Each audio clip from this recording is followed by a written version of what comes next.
previous class, we have discussed the finite element analysis step-by-step procedure, where we discussed the physical structure to the solution and the post-processing. Now, as we discussed in the classrooms, the first 2-3 steps. Now, for an element, we are going to discuss the consistent load matrix or load vector. This is what we are going to get. So, as we know, in FEM, the loads are applied only on the nodes.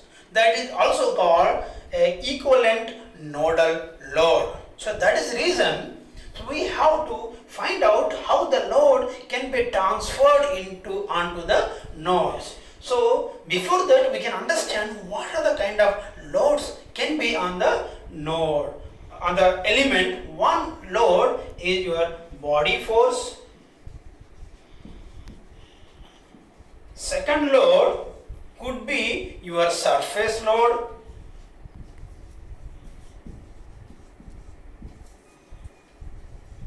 Third load would be your point load or a uniform load. Point load.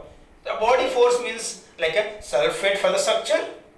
The surface load could be like a temperature load, any surface pressure load, and the point load is a point load applied on the structure. If these are the loads onto the element, so how do I find out the equivalent nodal load vector? So that is the important step. So now we want to take for a particular of a bar element. For a particular bar element, how do you find out the consistent load? So as we discussed during your minimization of potential energy concept, where we derived the stiffness matrix to be equal to the triple integration over the volume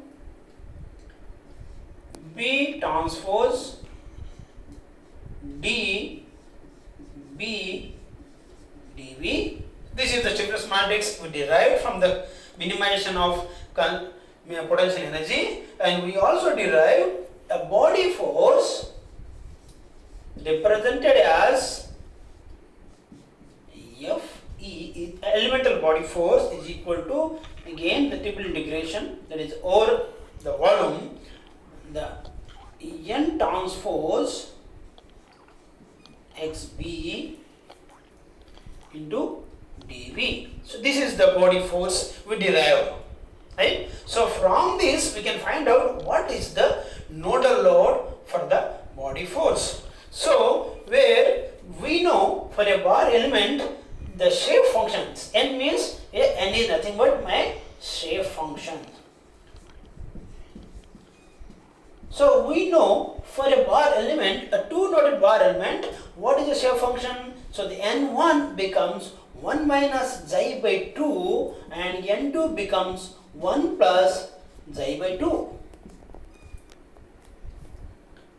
So by substituting this into this equation, and this body force means this XB is nothing but your density of the material into the area into dx, right? By substituting this into this equation, we are going to get the consistent load, that is the Fe, elemental body force, is equal to the integrating over -1 to 1, because this shape function is in terms of xi, which is natural coordinate, local natural coordinate, which is from -1 to 1, where 1 minus xi by 2, 1 plus xi by 2,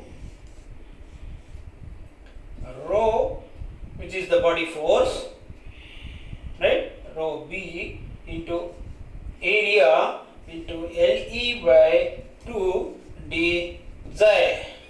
We know the conversion between the xi and x, as we know that xi equal to x minus xc by LE by 2, where dψ equal to 2 by LE into dx. By substituting this here, so we will able to get the body force, which is nothing but my A into rho by 2 LE 1 and 1, which means at node 1, if I take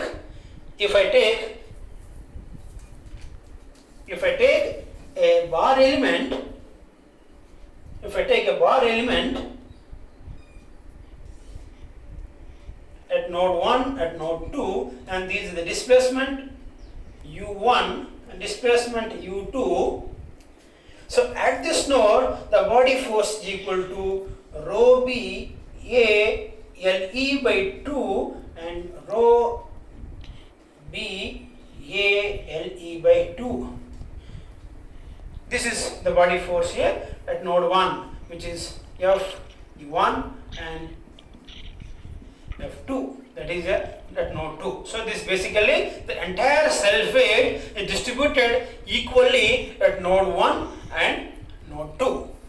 Similarly, we can talk about the body force, the surface force onto the bar element. Thank you.